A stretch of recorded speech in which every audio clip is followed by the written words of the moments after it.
dhalinyarada bajaajleyda ah cabashadooda oo hay'adaha amniga iyo wasaaradahaba ay soo gaarsiiyeen. dhalinyarada waxaan leenahay bajaajta sida la og yahay adduunka caasimadaha dowladaha caalamka inta badan bajaaj kama shaqeyso, laakiin anagoo og ayaan fasaxnay inay ka shaqeyso oo aan u arkaynay maslaxadda dhalinyarada inay tahay.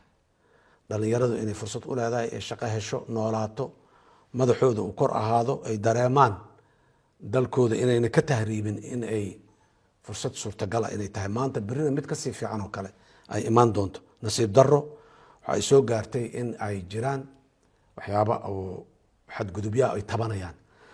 waxyaabahaasi saraakiishii dowladda ee ama hay-adaha amniga ka tirsaneed ama gobolka banaadir ama wasaaradaha ee la kulantay si guud ayay usoo wada report gareeyeen.